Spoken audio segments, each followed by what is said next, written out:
तो आज के टॉपिक थे अपन को आज पढ़ना था सपोर्ट एंड रेजिस्टेंस। आपको सपोर्ट एंड रेजिस्टेंस के बारे में पता है सब कुछ? हाँ, कुछ कुछ तो पढ़ रखे हैं। तो थोड़ा बताओ ना, क्या होता है सपोर्ट रेजिस्टेंस?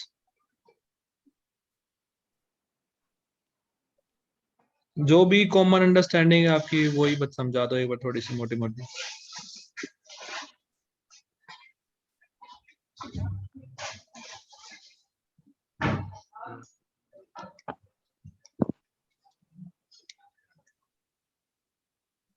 डेफिनेशन तो अभी कुछ याद नहीं मतलब है। डेफिनेशन नहीं, मतलब जो भी मोटी मोटी समझ है ना, बस वही।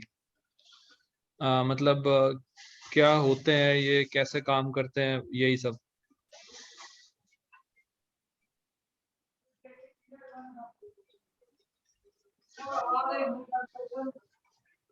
आप ही बता दो। चलो मैं स्टार्ट करता हूँ। तो कुछ कुछ ऐसे एरियाज होते हैं जहाँ पे प्राइस आके ना बार बार सपोर्ट लेता है। एंड उन एरियाज पे बेसिकली ऐसे ऐसे कुछ बायर्स होते हैं जो कि डिमांड जनरेट करते हैं। जस्ट फॉर एन एग्जांपल हम इस एरिया को समझ सकते हैं कि ये एक ऐसा एरिया था जहाँ पे प्राइस आ रहा था। एंड यहाँ पे दोबारा से डिमांड जनरेट हो रही थी एंड प्राइस रिफ्लेक्ट करके ऊपर जा रहा था। मतलब कुछ ऐसे ऐसे मतलब कुछ पार्टीज है जो इस एरिया पे आके बार बार इसके अंदर डिमांड जनरेट कर रहे थे, फिर दोबारा से इस एरिया पे आता है एंड फिर से डिमांड जनरेट होती है। ठीक है। एंड हमारे हायर साइड से इस एरिया से क्या हो रहा है, यहाँ पे कुछ सेलर्स हैं जो कि यहाँ पे सप्लाई दे रहे हैं। फॉर एग्जांपल, जैसे एग्जांपल के लिए कि ये कोई चीज 10 रुपए की यहाँ पे मिल रही है एंड वो चीज की वैल्यू यहाँ पे 12 रुपए है। तो जब वैल्यू 10 रुपए का जाती है तो खरीदने वाले लोग बहुत सारे इकट्ठे हो जाते हैं जिनको कि वो आइटम उस वैल्यू पे चाहिए। वो डिमांड जनरेट करते हैं। एंड यहाँ पे कुछ लोग सेलर्स हैं जिनके पास वो आइटम 12 रुपए के आसपास अगर वो चला जाता है तो वो सप्लाई देते हैं, मतलब वो माल बेचना चाहते हैं अपना ज्यादा से ज्यादा। तो इस तरीके से डिमांड एंड सप्लाई कुछ एरिया बन जाते हैं।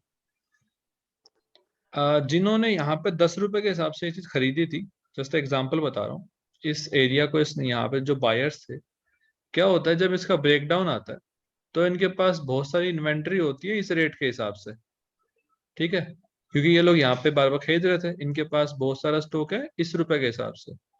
तो अब ये क्या चाहते हैं, अगर ये प्राइस टूट चुका है, इनकी डिमांड इस प्राइस को सस्टेन नहीं कर पाई है, तो अब इनकी मिनिमम डिमांड यही होती है कि एटलीस्ट हमारा नुकसान कम से कम। तो क्या होगा, इस सपोर्ट पे प्राइस जब भी वापस रेसिस्टेंस के लिए, मतलब इस प्राइस के आसपास आएगा, 10 रुपए के आसपास आएगा, तो वो चाहेंगे हमारी इन्वेंट्री जो है, हमारे पास जो माल पड़ा हुआ है, हम उसको अपने वैल्यू के आसपास बेच दें। तो ये वही यहाँ पे हुआ कि ये सपोर्ट का ब्रेकडाउन हुआ एंड प्राइस जब वापस इसके पास गया, ये जो कैंडल्स इसके पास गई, इन्होंने अपनी जो वैल्यू थी इनके पास, जो माल पड़ा था, इन्होंने सेल आउट करना शुरू किया। तो एक तो आपके हायर साइड से प्रेशर पड़ा हुआ है ऑलरेडी सेलिंग का, और ऊपर से जो सपोर्ट का जो वहां पे जो लोग थे, जो ब्रेकआउट हो चुका, अब वो एक नया रेजिस्टेंस बन जाता है। क्योंकि यहाँ की ऑलरेडी जो जमा की हुई इनके पास स्टॉक है, इनको वो सेल करना होता है कम से कम लॉस पे। ठीक है। तो वो सपोर्ट जो था वो अब एक रेसिस्टेंस बन गया। मतलब रेसिस्टेंस ओके। एक ऐसी जगह जहां से चीज ऊपर नहीं जा रही, रेसिस्ट कर रहा है, मतलब वो एरिया रेसिस्ट कर रहा है प्राइस को ऊपर जाने के लिए। तो वो एक रेसिस्टेंस बन जाता है, प्राइस नीचे जाता है वहां से। और एक ऐसा एरिया जहां पे बहुत सारी डिमांड जनरेट हो जाती है, एक सपोर्ट बन जाता है जो कि उसको बाउंस बैक करता है प्राइस को। तो बेसिकली यही सपोर्ट एंड रेजिस्टेंस हुए। भाई समझ आ गया? हाँ जी, हाँ जी। हाँ जी। तो अब हम सपोर्ट और रेजिस्टेंस मोटा मोटी समझ चुके हैं। अब समझते हैं कि जो अपना ये प्राइस होता है वो किस तरीके से काम करता है। हमने फर्स्ट जो क्लास थी उसके अंदर डॉ थ्योरी का समझा था कि किस तरीके से काम करता है हमारा मार्केट, चीजें किस तरीके से डिस्काउंट हो जाती है, प्राइस ट्रेंड्स कैसे चलते हैं।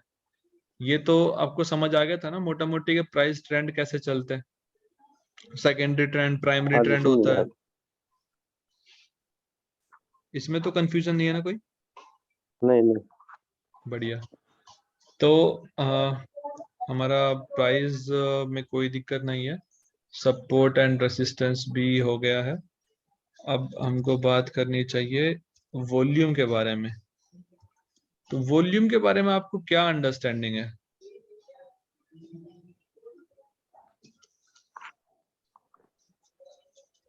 तकदीर भाई, वॉल्यूम के बारे में और प्राइस के बारे में कोई अंडरस्टैंडिंग है, या शुरू से शुरू करूं? थोड़ी थोड़ी बता दो, मोटी मोटी एक बार। ठीक है। तो ना क्या होता है बेसिकली, जब भी प्राइस ऊपर जा रहा है, ठीक है, प्राइस ऊपर जा रहा है, मतलब कुछ लोग खरीद के इसको ऊपर लेके जा रहे हैं।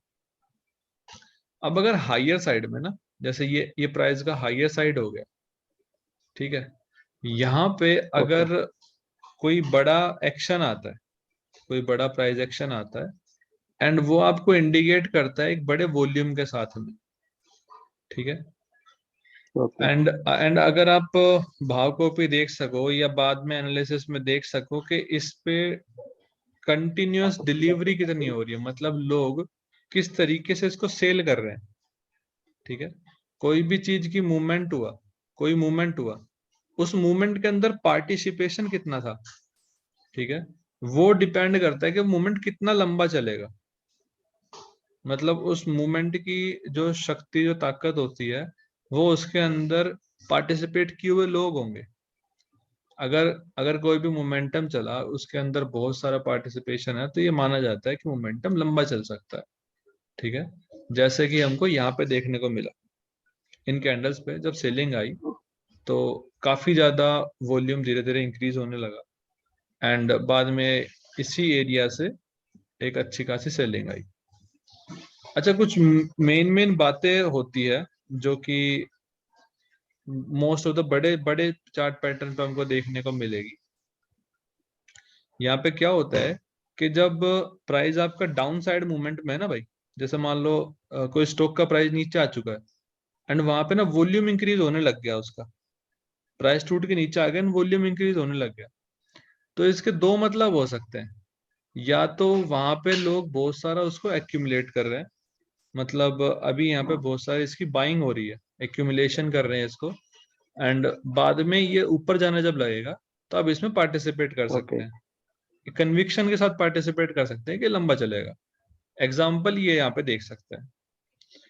लेकिन आपको ये पता नहीं होता है कि यहाँ पे ये एक्यूमुलेट कर रहे हैं या डिस्ट्रीब्यूट कर रहे हैं। ये भी तो हो सकता है कि वॉल्यूम बढ़ रहा है तो लोग सेल कर रहे हो, बड़े जो पार्टीज हैं, जो रिसोर्सफुल लोग हैं, वो इंडिविजुअल्स को सेल करके निकलना चाह रहे हो, ये भी तो हो सकता है। तो आप कभी भी डायरेक्ट एक्शन नहीं लोगे अनटिल अनलेस वो वहां से ब्रेकआउट करके चलना ना शुरू कर दे, ठीक है। ऐसा बहुत स्टॉक्स में देखा गया है, DHFL है, यस बैंक है, काफी सारे एग्जांपल्स अवेलेबल है जिनमें ये बात समझ में आती है कि वो प्राइस का मूवमेंट हुआ, नीचे प्राइस आ गया, एंड वहां पे आपको वॉल्यूम एक्शन देखने को मिला। आप डायरेक्टली बाय नहीं कर सकते, क्योंकि आपको अभी नहीं पता कि ये एक्यूमुलेशन फेज है, डिस्ट्रीब्यूशन फेज है। जब वो वहां से मूवमेंट कर देगा, उस पूरे एरिया को ब्रेक डाउन कर देगा, चलना शुरू हो जाएगा। अगर वो रिटेस्ट करता है वहां के आसपास तो बहुत ही अच्छी बात है, आपको एक अच्छा एरिया मिल जाएगा कम रिस्क के साथ में एंटर करने के लिए। एंड अगर वहां से वो ब्रेकआउट करता है और फिर एक रिटेस्ट जाके ऊपर जाता है, तो बहुत ही बढ़िया है, अच्छा अच्छा आपको छोटा रिस्क मिल जाएगा, बड़ी एंट्री कर सकते हो। बट अगर आपको रिटेस्ट ना मिले, शुरुआत में तो रिटेस्ट ऑब्वियसली नहीं मिलेगा, तो आप एंट्री हमेशा शॉर्ट ही रखोगे, क्योंकि आपको नहीं पता कि वो रिवर्स भी जा सकता है, ये एक फेक ब्रेकआउट भी हो सकता है, फोर्स ब्रेकआउट भी हो सकता है। तो आपके जो क्वांटिटी स्टार्टिंग फेज में है, अपने रिस्क के हिसाब से कम ही होनी चाहिए। अच्छा, रिस्क को कैसे मैनेज करेंगे, इसके इसके कुछ इस बारे में सोचा है आपने कभी कि आप रिस्क को मैनेज कैसे करते हैं? कैपिटल का 2% से ज्यादा का रिस्क नहीं लेना। तो एक्चुअली ना एक एक मॉडल होता है, ये किस 70। तरीके से डिसाइड करते हैं। जैसे मान लो हमारे पास 100 रुपए है, एंड आप ये चाहते हो कि इस 100 रुपए में से मैं 10 रुपए लूज ना करूं, तो ये हो गया 10%।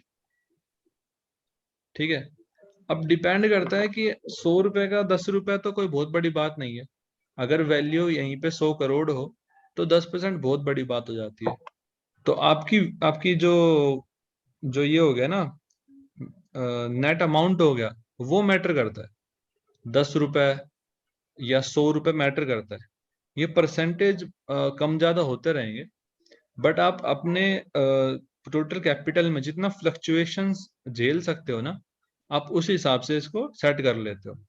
अब क्या होता है कि आपके जो जो लोग डेरिवेटिव्स ट्रेड करते हैं उनको ये अलग तरीके से कैलकुलेट करना पड़ता है, एंड जो लोग कैश ट्रेड करते हैं उनको अलग तरीके से कैलकुलेट करना पड़ता है। क्योंकि मान लो आपने यहाँ पे परचेज किया कैश में, तो ऑब्वियसली बात है बेशक ये 6 महीने तक ही रहे, कुछ नहीं हो रहा आपका, कोई कोई कॉस्ट नहीं लग रही उसके अलावा। ठीक है, तो आप इसके हिसाब से जा सकते हो कि भाई मेरे को 10% का रिस्क लगाना है, मैं कैलकुलेट कर लूंगा मेरा 9 रुपए का रिस्क, 9 रुपए के नीचे सेल कर दूंगा, 10 रुपए का भाव है, तो मेरा 1 रुपए का रिस्क हो गया। समझ आ रही है ना बात, कि हाँ एक जी। रुपए का रिस्क हो गया मेरा यहाँ पे। तो यहाँ पे तो समझ आ गई आपके, सिर्फ कॉस्ट जो है वो एक बार बाय करने पे लग गई थी, जो आपने जो जीएसटी दिया या जो भी ब्रोकर को चार्ज दिया एक बार लग गया। लेकिन डेरिवेटिव्स में प्रॉब्लम ये होती है कि अगर मान लो आपके पास ऑप्शन है और आपने अभी बाय कर लिया यहाँ पे एक 1 वीक की कैंडल में, और अगले हफ्ते तक वो यहीं पड़ा रहा, तो वो जीरो हो जाएगा। ठीक है, आपकी कॉस्ट जो है, आपका पूरा प्रीमियम है उस टाइम पे। तो आप तब कैलकुलेट जो करेंगे ना, तब आप पूरे प्रीमियम को रिस्क माने कैलकुलेट करेंगे। और अगर आप फ्यूचर्स में काम कर रहे हैं तो ठीक फ्यूचर है। में आप ये कैलकुलेट करेंगे कि आपके स्लीपेज कॉस्ट कितनी हो सकती है, आपको बाद में इसको कैरी करना है, आप इसको कैरी करना चाहते हैं तो आपकी उसकी कॉस्ट कितनी हो सकती है। तो आप जब भी डेरिवेटिव्स में ट्रेड करेंगे तो रिस्क को थोड़ा ज्यादा मान के ट्रेड करना पड़ता है, ताकि आप थोड़े सेफर साइड में रहें। ठीक है भाई। ठीक है। ठीक है, तो वॉल्यूम की बात समझ में आ गई है। अब बात करते हैं चार्ट पैटर्न्स के बारे में। अच्छा, एक बात और के, वॉल्यूम कभी भी ना छोटे टाइम फ्रेम पे मैनिपुलेटिव हो सकती है। जैसे कि अगर हम 15 मिनट के चार्ट पे देखते हैं तो वॉल्यूम काफी ज्यादा मैनिपुलेटिव हो सकती है। जैसे यहाँ पे ना वॉल्यूम बहुत ज्यादा थी, ये कैंडल देख रहे हो आप, यहाँ पे वॉल्यूम बहुत ज्यादा था क्योंकि आज की स्टार्टिंग कैंडल थी ये, पहले फर्स्ट कैंडल यही थी आज की 15 मिनट की। एंड उसके बाद में कुछ खास हुआ नहीं है यहाँ पे, पूरा टाइम ये यहीं पर स्टक रहा है। एंड उसके बाद यहाँ से आपका स्टार्टिंग हुई है आज के जो बाइंग आई है उसकी। तो छोटे टाइम फ्रेम पे वॉल्यूम को थोड़ा सा अवॉइड कर सकते हैं आप। बेसिकली बड़े टाइम फ्रेम पे इसको ज्यादा यूज कीजिए ताकि समझ सके कि कहाँ पे इस तरीके के इंपॉर्टेंट एरियाज हैं जहाँ पे लोग ज्यादा पार्टिसिपेट कर रहे हैं। तो चार्ट पैटर्न के बारे में आपको क्या क्या पता है, मतलब कौन कौन से मोटे मोटे चार्ट पैटर्न आपको पता है? Head and shoulder. ठीक है, हेड एंड शोल्डर अच्छा पैटर्न है। और double bottom. Double top. Channel. ये हेड एंड शोल्डर हमारा हो गया है, एंड डबल हाँ जो बॉटम हमारा हो गया है। एंड कौन सा बता रहे हो? Double top. हाँ, डबल टॉप भी हो गया, वही सिमिलर हो गया। और चैनल। चैनल बन गई है हमारी, बिल्कुल ठीक ट्राइंगल। बात है। ट्राइंगल। ट्रायंगल पैटर्न हो गया है। और बताइए, फ्लैग एंड पोल हो गया एक। Pole and flag. हाँ, फ्लैग एंड पोल हो गया है। और कुछ पैटर्न याद आ रहे हैं?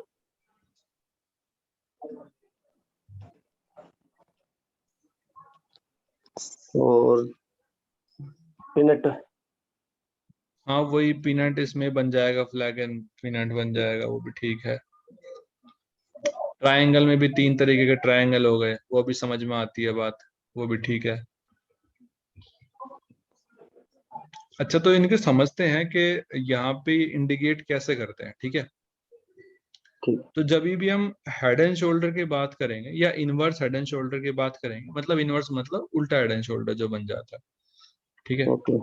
तो यहाँ पे हमको देखने वाली बात ये होती है कि ये जो यहाँ पे जो इसकी नेकलाइन बनेगी ना, इनको सपोर्ट करते हुए नेकलाइन बनेगी।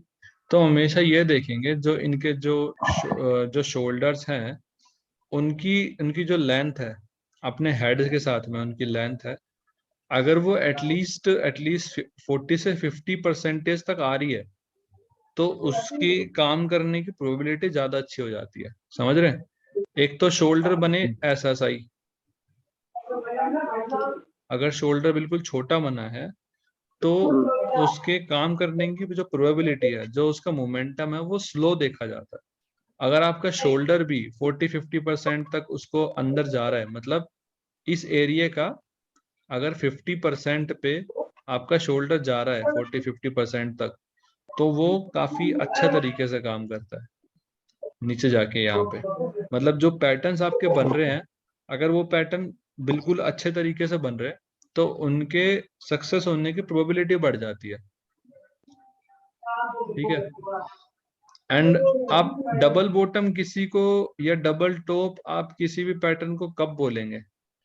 थोड़ा सा एक्सप्लेनेशन देंगे, मतलब क्या समझेंगे, क्या कैसे डबल बॉटम में डबल टॉप पैटर्न बन गया है? इसमें एक हाँ बताइए बताइए।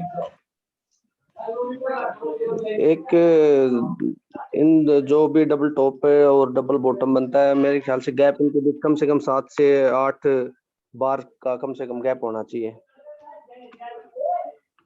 अच्छा, और 7 से 8 10 बार का। ओके। एक बहुत ही इम्पोर्टेंट छोटी सी बात है, मैं आपको समझाता हूँ। कभी कभी प्रॉब्लम क्या होती है ना, कि पैटर्न की फॉर्मेशन पूरी हो नहीं पाती है। जैसे यहाँ से पैटर्न बना, ठीक है, उसने एक हाई बना दिया यहाँ पे, एंड वो थोड़ा नीचे आया एंड ऊपर गया। वो जैसे ही वो अपने हाई के पास यहाँ पे चले जाता है ना, ये एरिया ये यहाँ पे आ चुका है और ये दोनों बराबर है। ठीक है, ये दोनों बराबर है। तो क्या ये डबल टॉप बन चुका है? नहीं। कब बनेगा डबल टॉप ये?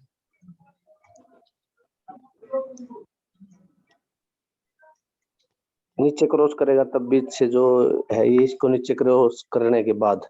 ये सबसे इंपॉर्टेंट बात बोली आपने, जो भी बोली है ना, ये पैटर्न सक्सेसफुल ही तभी होगा तब ये अपने इस मिड एरिया को क्रॉस कर देगा, तभी तभी ये दूसरा टॉप माना जाएगा। अनटिल अनलेस वो अपने पिछले स्विंग को क्रॉस नहीं कर रहा है, उसको टॉप तो मानेंगे ही नहीं। हायर आई फॉर्मेशन हो जाएगी। बिल्कुल, क्योंकि हो सकता है ना कि अभी उसने टॉप बनाया ना हो, अभी तो जस्ट एक हाँ। ये थोड़ा सा आपका हल्का करेक्शन है एंड उसके बाद कंटिन्यूस चलता रहे, ये टॉप बना ही ना हो। टॉप तो हम इसको तब बोलेंगे तब अपने पिछली स्विंग को ब्रेक करते हो। तो यहाँ पे जो स्विंग्स का जो गेम है वो बहुत इंपॉर्टेंट है आपके हर पैटर्न में। और जो ये तीनों हमने बात की ट्रायंगल्स के बारे में, इनकी काफी इंपॉर्टेंट बात है कि अगर आपका जो ट्रायंगल बन रहे हैं एंड उसके ब्रेकआउट जब हो रहा है, तो वो ब्रेकआउट का उसके बाद में जो ट्रायंगल का जो एरिया बचता है ना, खाली एरिया जो बचता है, वो बहुत इंपॉर्टेंट है। अगर आपकी ब्रेकआउट का खाली एरिया एटलीस्ट 30% नहीं बच रहा है पूरे पूरे ट्रायंगल के डिस्टेंस का, तो वो सक्सेसफुल नहीं होगा, उसके फेलियर होने के चांस बहुत ज्यादा है। समझ रहे हैं? जैसे मान लो ये 100 कैंडल का पूरा पैटर्न बना आपका, तो इसकी लास्ट की 30 कैंडल्स जो हैं, लास्ट की जो 30 कैंडल्स हैं, वो इस ट्रायंगल में खाली होनी चाहिए। आपका ब्रेकआउट 30 कैंडल से पहले हो जाना चाहिए, तो इसके सक्सेस होने के चांस बहुत ज्यादा है। अगर आपका अगर ट्रायंगल पूरा फिल हो गया, उसके बाद में वो ब्रेकआउट दे रहा है, तो उसके फेलियर होने के चांस ज्यादा है। हो सकता है वो किसी भी तरफ मूवमेंट कर जाए। उसका जो पूरा मतलब एक तरीके से एक कंजक्शन नहीं बन जाते कोई चीज, जैसे बहुत टाइम तक सुखड़ी रह जाती है और उसके बाद में वो फिर ब्लास्ट करती है तो अच्छा काम करती है, तो हाँ वो यहाँ जी। पे खत्म हो जाता है अगर वो लास्ट के 30% को भी तक भी लगा रहे तो। लेकिन पिनेंट जो पैटर्न होता है ना, जो फ्लैग एंड पिनेंट जो पैटर्न बनता है अभी जो आप बोल रहे थे, ओके। उसमें ऐसा फॉर्मूला नहीं हाँ लगता। जी। वो बेशक आपका पूरा भर जाए तो कोई दिक्कत नहीं होती।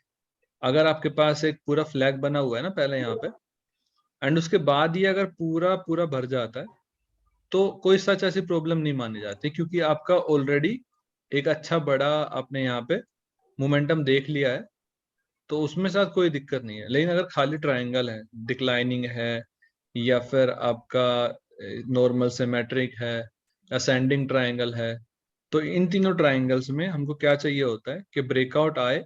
तो 70% एरिया के अंदर ब्रेकआउट आ जाए तो वेल एंड गुड है, and अच्छा काम कर जाता है। एंड वही बात है कि फिर से वही बात है कि हमको ब्रेकआउट कहीं पे भी आने के बाद एक रीटेस्ट जरूर चाहिए होता है, ताकि हम अच्छी एंट्री ले पाए।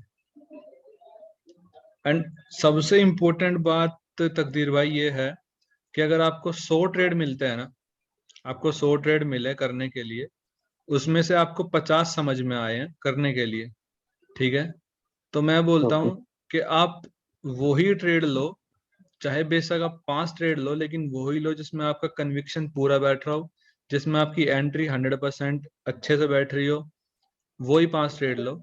आपको 100 ट्रेड से ज्यादा पैसा कमा के देगी ये 5 ट्रेड्स, क्योंकि यहाँ पे आपका कन्विक्शन बैठ चुका है, यहाँ पे आपका रिस्क के चांसेस बहुत कम है, ठीक है।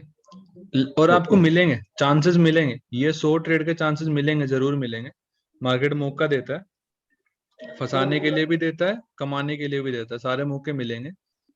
लेकिन ट्रेड वही करो जिसमें आपके पैटर्न्स कंप्लीट हो, कन्विक्शन पूरा हो, रिस्क आपका लेने का आपको अच्छा रिटर्न मिल रहा हो, जहाँ पे आप एक सही तरीके से एंट्री ले पाए।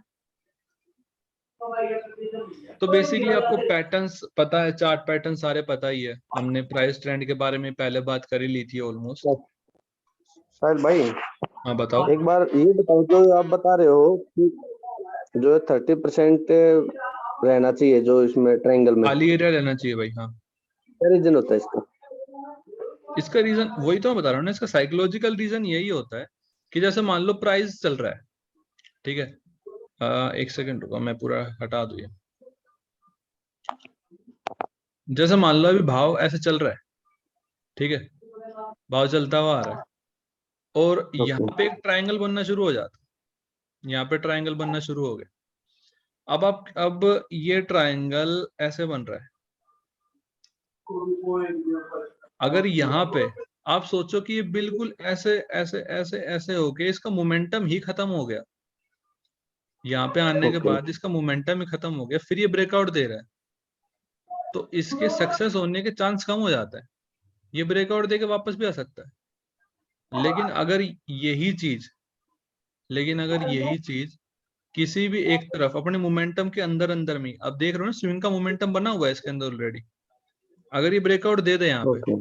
फिर रिटेस्ट करके ऊपर जाए, तो अपने पूरे ये जो पूरे मोमेंटम की पावर थी ना, इसके साथ ऊपर जा सकता है। यहाँ पे बात है ओके। मोमेंटम की। पीछे पीछे वाला मोमेंट अभी खत्म नहीं हुआ है। खत्म के नहीं मोमेंटम हुआ ना, जिसमें था। चल रहा है मोमेंटम, इसीलिए बोला जाता है कि पूरा सिकुड़ ना जाए। ये लास्ट का 30% का एरिया है ना, ये इसके पूरे मोमेंटम को, इस पूरे जो जोश भरा था ना इसके अंदर, ये पूरा खत्म कर देता है, ये लास्ट का 30%।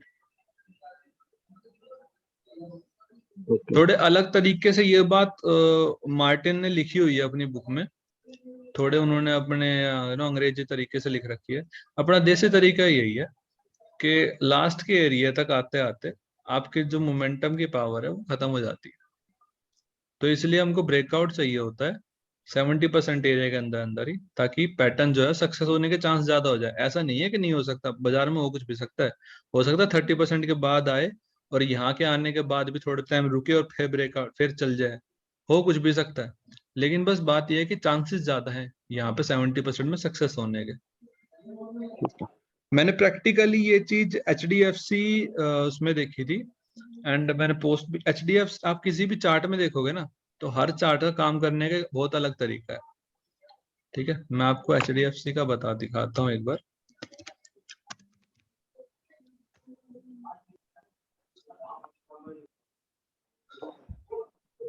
HDFC बैंक का ना एक एक अलग ही हिसाब है कि वो जब भी पहला ब्रेकआउट देता है ना इस तरीके का, कोई भी एंगल बना के वो फेल कर जाता है, एंड उसके बाद जब वो दूसरा ब्रेकआउट देता है ना अपने अपने स्विंग का, तो वो सही चलता है। मैंने ये बात पोस्ट की थी, पता नहीं पिछले कौन से चार्ट में देखने को मिलेगी, लेकिन ये बात बहुत सक्सेसफुल है कि वो अपना पहला कोई भी इस तरीके का ब्रेकआउट देता है ना, वो मोस्टली फेल ही होता है। उसके बाद जब दूसरा ब्रेकआउट देगा ना पूरे वॉल्यूम के साथ में, तो वो उसका अच्छा चल जाता है।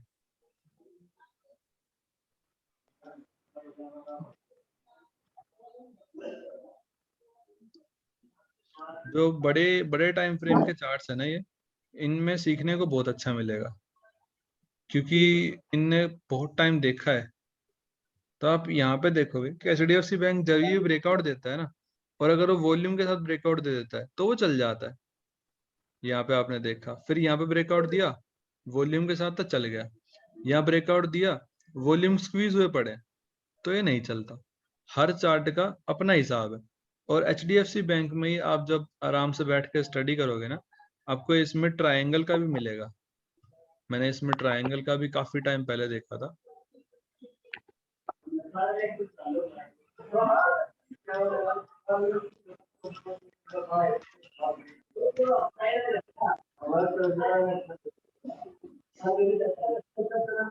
ओके,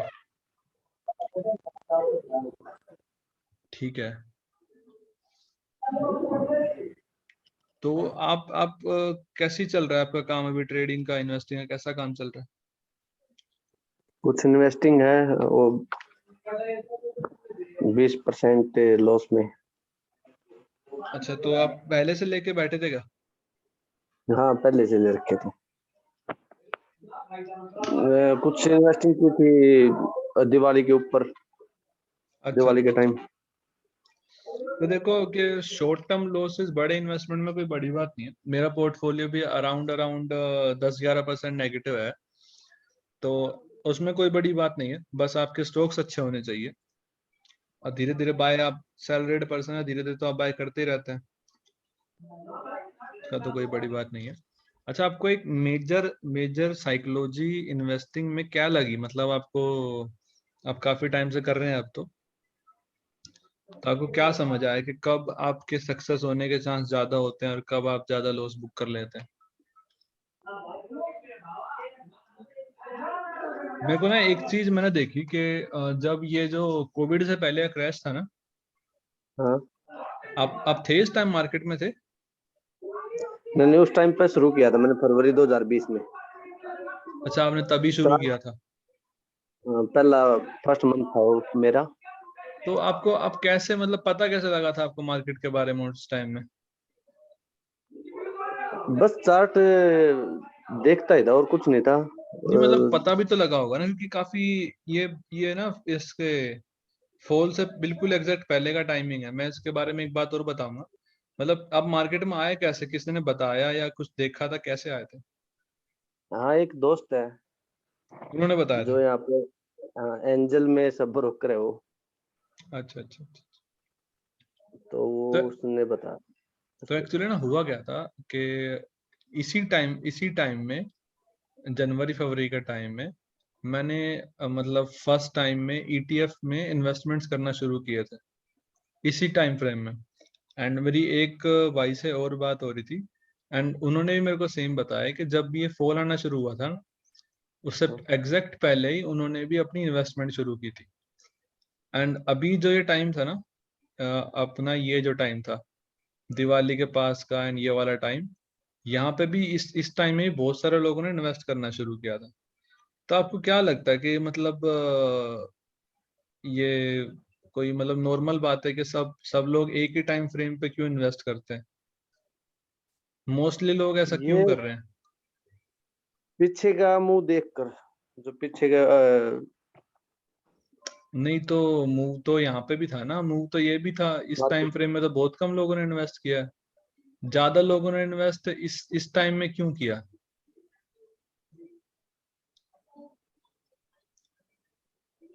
मूव तो ये, बड़ा मूव बताओ तो आप। ये था, लेकिन यहाँ पे तो बहुत कम लोग घुसे, और सबसे ज्यादा लोग तो इस दौरान में एंटर कर रहे हैं, या अब खरीदना चाह रहे हैं। तो ना हमारे ना कुछ कुछ बायस होते हैं भाई, कि हम मतलब क्या करते हैं कि ट्रेडिंग में माना जाता है ना कि जैसे आप देख रहे हैं कि भाई न्यूज आ रही है या फिर लोगों को सुन रहे हैं, तो एक तो ये तरीका होता है बड़े लोगों को अपना जो माल सेल करना होता है, तो आपके न्यूज के थ्रू या फिर आर्टिकल्स या फिर यूट्यूब पे बहुत सारे इस तरीके के वीडियोस आने लग जाते हैं, तो इस तरीके हाँ से लोगों सेम, को अट्रैक्ट किया जाता है कि ये सेम तो अब देखा था, जैसे ये बिटकॉइन का चला था, क्रिप्टो करेंसी। बिल्कुल बिल्कुल बिल्कुल, कितना क्रिप्टो जोर शोर से करेंसी चला था वो मैच के दौरान में। मतलब हाँ, टीवी अब पे जब ऐड आ ये रहे थे, कानून सिर्फ पास उसी के आ हुआ रहे थे। था, ऐड रणबीर सिंह के ऐड थे, ऐड शुरू हो गए थे, और बिल्कुल। हर बंदा इन्वेस्ट कर रहा था क्रिप्टो में। तो यही कुछ तरीके होते हैं कि आपको ना लोगों को एक होप देनी होती है। वो क्या करते हैं कि एक्चुअली ये हर एक इंसान की गलती नहीं है कोई, ये हमारे पुराने ही ना, मतलब हमारी मेमोरी में है ये चीज, कि जब भी हमको कोई होप दिखती है ना तो हम उस तरफ जरूर जाते हैं। ये ह्यूमन इंस्टिक्ट में है कि आपको जहाँ पे कोई जादू देखने का लगेगा ना कि भाई यहाँ पे कोई मैजिक हो सकता है, कोई लॉटरी हो सकती है, आपको मिल सकती है, तो आप उस तरफ जरूर जाते हो। यही चीज यूज करी जाती है उस टाइम पे न्यूज फ्लोट करके, या फिर आपको बहुत अच्छे अच्छे रिटर्न्स दिखाए जाते हैं, बताया जाता है कि ये तो बहुत आसान है, आप बहुत बड़ा पैसा कमा सकते हो, कुछ एग्जाम्पल सेट करे जाते हैं। एंड रियल लाइफ में तो बहुत कम देखने को मिलता है, बट न्यूज में तो काफी सारे एग्जाम्पल दिखाए जाते हैं कि रमेश ने सुरेश ने पता नहीं कितने कितने पैसे बनाए, इस तरीके से जरूर दिखाया जाता है। तो जब भी हम ऐसा सोचते हैं ना कि हमने बहुत कुछ मिस कर दिया, हम इस बायसनेस के साथ आ जाते हैं, तो हम जो परचेज करते हैं ना उसमें लॉस होने के चांसेस बहुत ज्यादा है। ये जो फियर ऑफ मिसिंग आउट होता है ना, सबसे बड़ा लॉस का रीजन यही है। एक रीजन जो अब दिवाली के टाइम इन्वेस्टिंग हुई थी ना, हाँ हाँ। तो एक रीजन ये था, क्यों मैं पिछली दिवाली पर भी देख रहा था सारे, और अब की दिवाली पर भी ये बोलने लगे कि पिछली दिवाली पर लिया था, अब इतने परसेंट हो गया ये। हाँ हाँ, वही वही ना कि तो आपको एक आप रीजन ये भी आपने था कि आपने जो अब चीज की मिस करी ना, आप उस पिछली पे सोच दिवाली रहे पर थे मिस कि यार कर मैंने गए, मिस कर दिया। अब की दिवाली पर इन्वेस्टिंग जरूर करनी चाहिए कुछ ना कुछ। नहीं, होता क्या है ना कि अपने अपने ना दिवाली पे जरूर संवत होता है, तो कुछ जो पुराने इन्वेस्टर्स है ना वो थोड़ा थोड़ा बाय जरूर करते हैं, वो तो उनका पुराना चलता आ रहा है। वो एक डिफरेंट चीज है कि आपको दिवाली पे जरूर कुछ अच्छा खरीद के रखना चाहिए, ये अपने इंडियंस में है ये चीज। तो ये तो मुझे तो एक फिर खुद डिफरेंट ही बात लगा है। था ना, पिछली बार मिस हो गई थी, अब की बार करनी चाहिए। हाँ, तो वही बात है कि अंदर एक ना वो हो जाता है कि यार मैंने मिस कर दिया, तो इस बार मैं ज्वाइन करता हूँ। उस टाइम पे ना जब भी आप ज्वाइन करें, अब तो आपको टेक्निकल आ गए हैं, तो जरूर से जरूर ये जो मंथली कैंडल है ना इसको जरूर देखें कि इसकी ओके। फॉर्मेशन कैसी हो रही है। अगर इसकी मंथली कैंडल की फॉर्मेशन ना आपको ग्रीन दिखती है, अच्छी खासी ग्रीन दिखती है ना, तो आप आंख बंदे खरीद लो, क्योंकि चांसेस है कि आगे भी सही चलेगा मार्केट। लेकिन अगर आपको मंथली कैंडल की फॉर्मेशन ही रेड दिख रही है, एक पूरी इंगल्फिंग कैंडल दिख रही है, तो उसके बाद में बाय करके रखना का थोड़े से ना मतलब रिस्की हो जाता है, बस बात ये है। टेक्निकल में अगर आपका मंथली टाइम फ्रेम पिछले 2 महीने को इंगल्फ कर रहा है, तो ये काफी ज्यादा बेयरिश है, और वो भी कब, जब आप ऑल टाइम हाई पे हैं। तो जो लोग टेक्निकल सीख जाते हैं उनके लिए थोड़ा सा ये आसान हो जाता है कि आप एटलीस्ट एक अच्छी जगह पे निकल जाते हैं।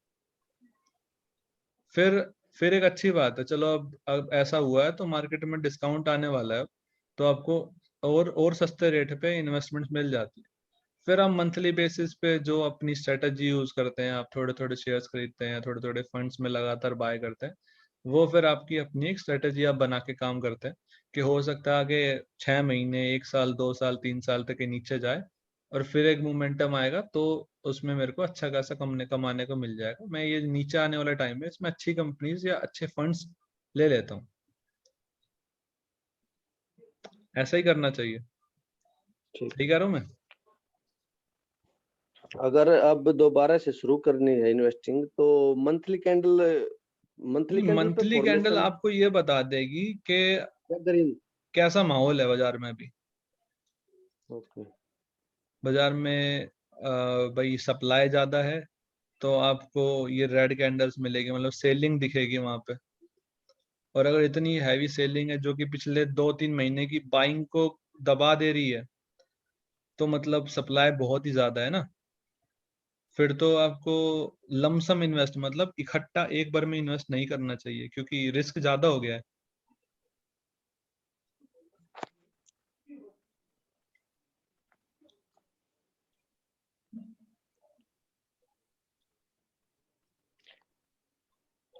तो बस ऐसे है कि आप किसी भी तरीके के इमोशनल उसमें डिसीजन ना ले।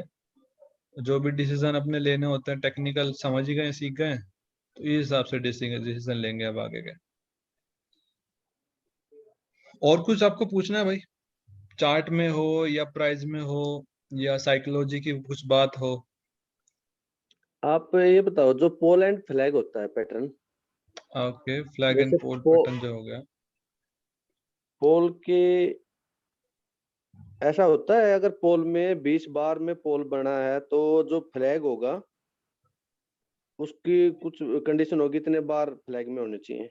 ऐसी ऐसी कोई भी मेजर कंडीशन नहीं है, बट एटलीस्ट एक सही फॉर्मेशन आपको दिखनी चाहिए, ठीक है। मान लो आपका जो ये है ना, पोल जो है वो तो काफी बड़ा बन गया है, लेकिन आपका जो फ्लैग है वो 2-3 बार का ही बना है।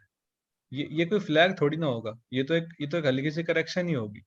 तो जिस टाइम फ्रेम पे आप देख रहे हैं, बस आपको एक सही फॉर्मेशन मिलनी चाहिए। अगर आपको एक सही फॉर्मेशन मिल जाती है, बस ऐसी कोई कैंडल ही कैलकुलेशन नहीं कर सकते, ये नहीं बोल सकते 4 कैंडल होने चाहिए, 10 कैंडल होने चाहिए, लेकिन एक फॉर्मेशन सही दिखनी चाहिए आपको उस टाइम पे। रिट्रेसमेंट जो होती है इसमें कितनी अच्छी रहती है? रिट्रेसमेंट आपको इसमें ज्यादा रिट्रेसमेंट देखने को नहीं मिलेगी। फॉर एग्जाम्पल, मतलब आपको एटलीस्ट 30% से ज्यादा की रिट्रेसमेंट देखने को मिलेगी ही नहीं। अगर उससे ज्यादा की रिट्रेसमेंट हो रही है तो फिर वो फ्लैग नहीं है, फिर तो आपका पूरा टर्न अराउंड ही हो रहा है वहां पे, ठीक है। जैसे मान लो ये चीज 10 रुपए का मूवमेंट है, ये 0 से लेके 10 तक का, एंड अगर वो अपने 3-4 रुपए से नीचे जा रहा है तो फिर वो फ्लैग थोड़ी ना हुआ। अगर वो अपने 2-3 रुपए के एरिया के अंदर अंदर ही यहाँ पे रुक रहा है, या नो यहाँ पे एक्यूमुलेट हो रहा है या यहाँ पे डिस्ट्रीब्यूट हो रहा है, तो ठीक है। एंड उसके बाद जिधर भी साइड में ब्रेकआउट आता है उधर साइड में आप एंट्री कर सकते हैं। ठीक है। मेन बात यह है कि आपको मोटा मोटी पैटर्न देखना है कि उसका फॉर्मेशन कैसा बन रहा है। आप कैलकुलेट करके मत चलो, और इंडिया के पैटर्न्स में तो कैलकुलेट करो ही मत, भूल ही जाओ। डॉ जोन्स में भी अब तो खैर वोलेटिलिटी बहुत ज्यादा है, नहीं पहले वहां पे सब कुछ ऑलमोस्ट परफेक्ट ही होता था, तो वहां कैलकुलेट कर सकते थे, लेकिन इधर तो सोचो ही मत कि आप कैलकुलेटर का काम कर सकते हो।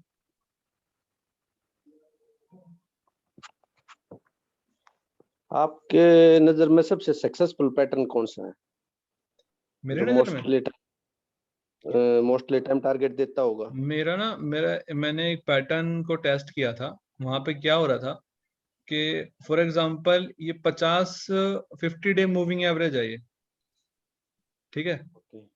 एंड 50 डे मूविंग एवरेज पे अगर कोई यहाँ पे प्राइस आ रहा है, ठीक है, कैंडल्स बन रही है, ये कैंडल्स गिर रही है, एंड ओके। एक गैप डाउन कैंडल बनती है, वो 50 डे मूविंग एवरेज पे आके रीटेस्ट करती है, फिर वापस ऊपर जाती है, एंड यहाँ पे एक हैमर बन जाता है।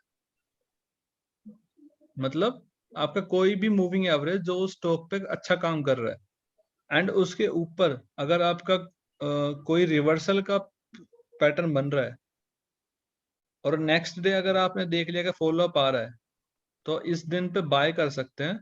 स्टॉप लॉस तो ये रह ही जाएगा जो उस कैंडल का लो है। ठीक है। मेरा सक्सेस चांस इसमें बहुत ज्यादा थे, मतलब मैंने काफी काफी टाइम तक ये ट्रेड किया है, ये वाला जो पैटर्न है। ये किस में एंड आपने, निफ्टी फ्यूचर? नहीं, मैं ये इंडिविजुअल स्टॉक्स पे कैश जब स्विंग ट्रेडिंग करता था, तो उस टाइम पे करता था ये।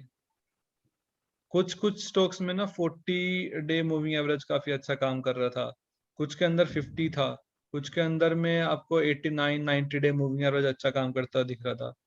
एक स्टॉक था इसके अंदर 150 डे मूविंग एवरेज काफी, मतलब क्या कि आपको हर स्टॉक का देखना पड़ता है कि 2-3 साल में कौन सा मूविंग एवरेज जो है उसके ऊपर सपोर्ट लेके अच्छी बाइंग आ रही है। तो आप ऐसे कोई 50 स्टॉक ले लो जिसमें से 10 स्टॉक देख लो जिसके अंदर लिक्विडिटी काफी अच्छी हो एंड पैटर्न्स बनते हैं तो काम भी अच्छा करते हैं। आप उन्हीं 10 ट्रेड के अंदर वेट करो एंड मोमेंटम ऐसा दिखे कुछ भी आपको होता हुआ, कोई अच्छे सपोर्ट एरिया पे अच्छी कैंडल आपको बनती हुई दिख जाए तो आप जरूर ट्रेड करो उसमें फिर।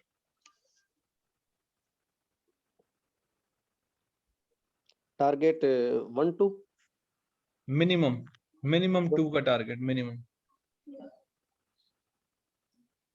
क्योंकि ये पैटर्न ना बहुत जल्दी नहीं आते। ये पैटर्न आपको बहुत बहुत टाइम में देखने को मिलता है। किसी किसी स्टॉक में 3 महीने में आ रहा है, किसी में फिर लग जाता है उसको 6 महीना लग जाता है। तो मिनिमम 2 का टारगेट तो रहता ही है। ये अच्छे चलते हैं, मतलब ये कैश स्विंग के इस तरीके के फॉर्मेशंस है, तो ये आपको 10% के आसपास दे देते हैं, ऐसी कोई बड़ी बात नहीं थी। ओके। अगर आपको वीकली पे इस तरीके का फॉर्मेशन मिल जाता है जो कि अपने एक अच्छे मूविंग एवरेज पर सपोर्ट लेके एक अच्छा कैंडल बना रहा है, तो 10% को ठीक है। कौन सी बड़ी बात है। ये एक एक कैंडल 5-5 6-6% का ड्रॉप है, तो एटलीस्ट 3-4 कैंडल तो बनेगी ना।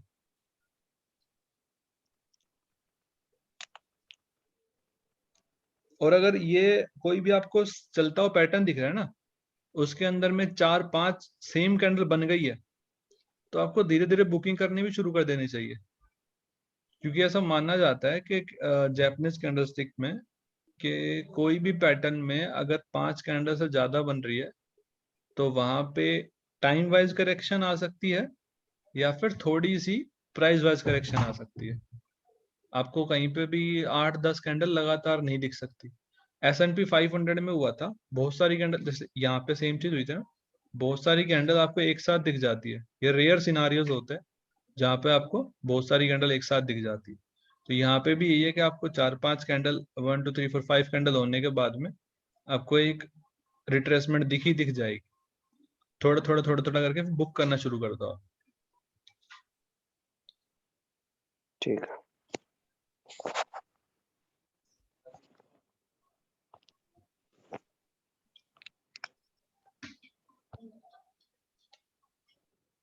तो ठीक है, फिर आज की क्लास खत्म करते हैं यहीं पे। Okay, thank you. Thank you भाई।